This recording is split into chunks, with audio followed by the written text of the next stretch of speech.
Welcome back to another video. In today's video, I wanted to go through 16 different things you can do instead of using your phone. I don't feel like there's enough content out there regarding this, like stop using your phone, but what do I replace it with? What do I do with my life? So this is where I'm gonna go through it in this video. So at number one, we've got books. Now, books can be consumed in various different formats. One being a Kindle, which is really an easy straight swap for your phone. So you can easily fit that in a pocket or a handbag or a bag, and you can just get it out on the train instead of using your phone all the time. It's easier on the eye. You might actually learn something. You'll improve your vocabulary. There's so many benefits to reading, and it just broadens your horizons. And at number two, I wanted to go through actually just having a notebook on you. I think we have so many thoughts that come through our head all the time, and we don't stop to write them down, and we just forget. Like during moments of pure silence, there's always something that comes into your head. You'll be surprised. So when you'll find when you're in the shower or when you're driving and you're not using your phone, you realize that there's actually lots of thoughts that come into your head. Now, I'm not saying write stuff down whilst driving, but just having a notebook on you when you're not using your phone and you've just got nothing in your ears, nothing influencing you, and you realize how much of your own thoughts come to your head in that moment. And quite often they're forgotten, but they won't be forgotten if they're written down. Number three is talking to people. Now, I've tried to talk to people a lot more, whether that be at work, whether that be in social situations, just trying to be a more sociable person and actually listening to people. And it's amazing how, not always, and they don't always lead to stuff, but it's amazing how much you can boost your network when you just talk to people in person. And I feel it's a much stronger connection than connecting with someone over social media. It's much more authentic. It could lead to different avenues, it could open different doors. You don't always have to go through those doors and take every opportunity, but it's about just connecting with people, finding out about different people's ways of thinking, different people's ways of lives, and you could learn a thing or two. Four is working on projects outside of work. Now, I've started this YouTube project because I'm almost 30, and I'll be 30 when this video comes out, that's for sure. But I've started this YouTube project because I wanted something to do in my evenings. I was bored of just sitting watching TV. I still play video games, but it's just nice to have something to work on outside of work, something that you know that you've put creative effort into. Now, this could form itself in other ways.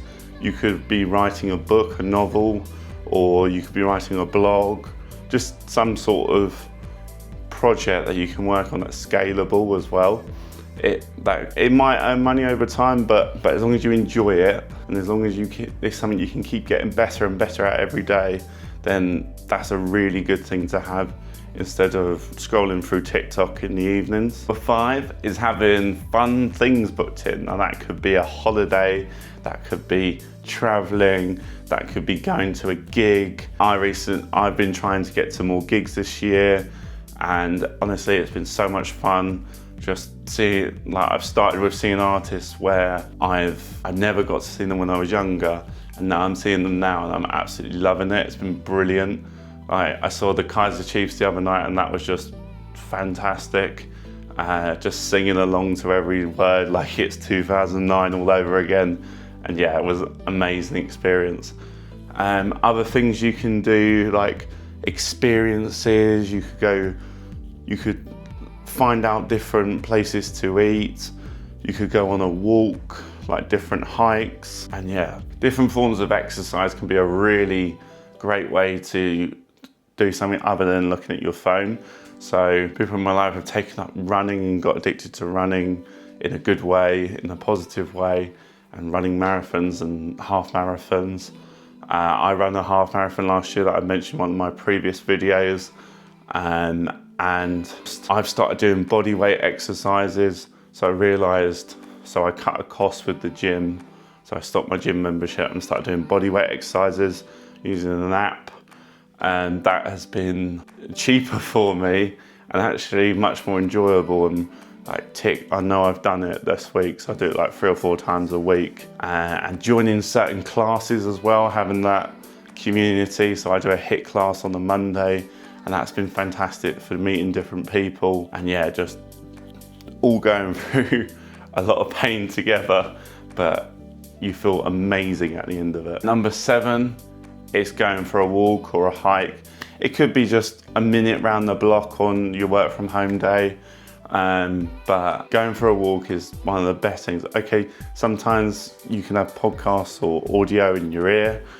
That's fine, that's great, you're always learning something, but also actually taking time to take the earbuds out and just going for a walk, just you and yourself.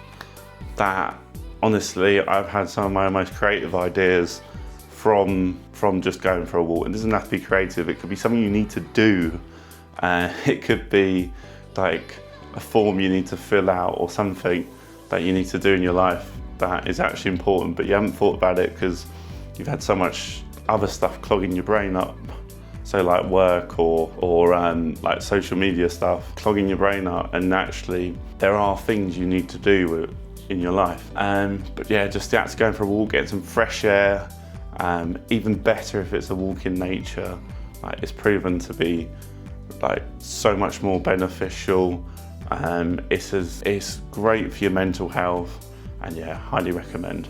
Number 8 is listening to some form of audio. So recently I've got really into my records, and honestly, just looking at the cover and the artwork of it has been like a really good slow living experience. And actually the act of putting the record on the record player and intentionally playing it rather than just going and putting Spotify on or Apple Music or whatever you use, and actually listening to it and having to put another record on when that one's finished, and the whole ritual of it is really nice. So I do that sometimes and just listen to my record player, especially in the evenings when I'm looking to wind down. Something like Olivia Dean or Norah Jones is perfect for that. The other thing I want to go into was audiobooks, and they're fantastic. If you haven't got time to read, you can just get through audiobooks so quickly. If you've got something like dyslexia, they're a brilliant way to get books into your life. And the other thing I wanted to go through was just podcasts. I know there is an influx of podcasts. There's so many out there. There's almost too many being created, but there's some real gems out there. But yeah, just align your podcast with your life goals or hobbies you're interested in taking up or you're currently doing, and yeah, you can't really go much wrong. At number 9 is a micro task. So whilst you're scrolling on your phone or looking at the web or anything, or Reddit or Instagram, whatever social media you use, think about, is there stuff to actually do around your house, your flat, or wherever you live? Because most things can take a minute or 2 minutes. Like, you can potentially clean the dishes in 2 minutes. Because once you get started, then it's all about starting. And there's nothing better than sitting in a completely clean flat or house or wherever you live and saying, yeah, I've earned this phone time now. Like, my house is clean. Or you can go outside. So just being able to leave a house or a flat in such a clean state is just nothing beats it. Number 10 is a bit of a rogue one. But if you're really good at knitting or crocheting, or you want to get into that sort of thing, it's not my cup of tea, but it's something to do with your hands. So like whilst you're watching TV or something, or whilst literally anywhere, you can crochet or knit. And it's just the most mindful task, because you have to think about I don't know about knitting or crocheting, but I know it's quite therapeutic. I used to do cross stitching as a kid, but that's not quite the same as crochet or knitting. But the act of doing it is quite mindful, and it's something to swap your phone for, if that makes sense. Number 12 is call a friend. Now, I do this quite often. People think, oh, is he all right? He's just tried to call me. In Britain, we're very much like, oh, don't call me. But actually, I think it should be encouraged more, because we're actually, well, I know for myself, 9 times out of 10, I'm actually okay. I'm actually fine. I just want to have a chat with a mate, you know? So, or even if you are down, it's good to have that support network and maintain that support network. If you've got friends that live far away, then it's a brilliant way just to catch up, tell them what's going on with your life. And yeah, it's just a fantastic, rather than constant text messaging, sending memes all the time, but instead of sending memes all the time, just having real authentic conversations. 13 is breathing exercises. Now, this could be just a minute of breathing. It's not 3-hour Buddha monk style session. You don't need to do that. So I like box breathing if I'm out and about, because I can never remember like the breathing methods because they're so overcomplicated. So I like to keep it simple. But sometimes I'll follow YouTube channels and do their breathing exercises. I quite often do that. There's a channel called Breathe with Sandy. I'll link it below, but he's very much, he's very out there with how he presents himself, but actually his content is excellent. And yeah, it's just the simplicity of how he does his breathing exercises and how you follow along is just second to none. It's not overcomplicated or anything. And yeah, it's just brilliant. 14 is a really, really simple one. Now you might think, oh, that isn't really a hobby. That's nothing like that. But actually drinking a glass of water, how many times are we at work or sitting on our phones at home or watching TV or having our food and we haven't got a glass of water next to us? It's just criminal. Like, we need to be drinking more and more water because it's so good for us, and not getting enough water in us can make us feel bad. It ruins sleep, it ruins just your overall mood. Your skin is worse when you don't drink water. I've known people that have physically passed out when they haven't had enough water.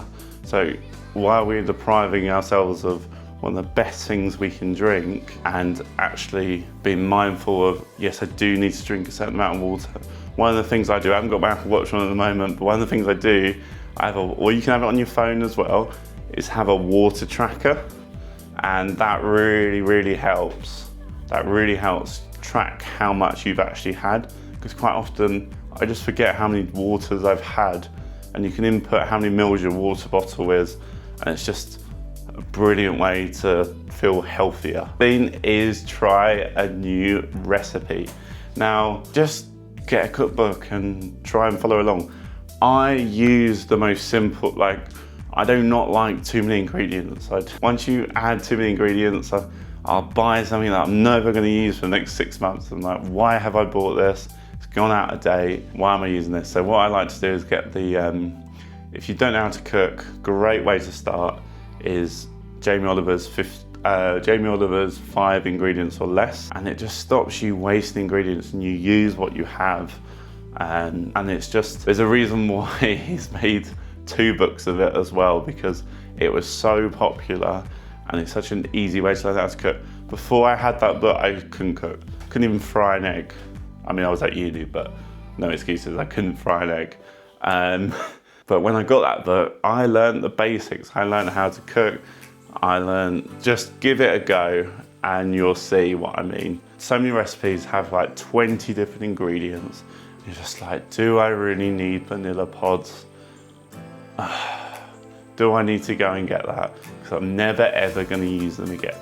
So yeah, 5 ingredients or less, best book I've ever, can't recommend it more. And now I'm going to go into our last section, which is number 16, and that is play with your pets. Whether that's a cat, a dog, a tortoise, even a fish can be calming. And just walking it or giving it a stroke, feeding it, nurturing it. I don't have a pet because I work in the office quite a lot on my own, so I don't have a pet, but even just like going to see someone else's pet, like a friend's pet or your parents' pet. I certainly use my parents' pet a lot, their dog, and he is the softest, calmest, well, he's not calm, he yaps a lot, but it's just so, it makes a walk so much like you're doing it with your dog, and it's just that bond. And even with cats, you don't walk them as much unless you're putting a leash on them. but you don't tend to walk them, but you've got that calming.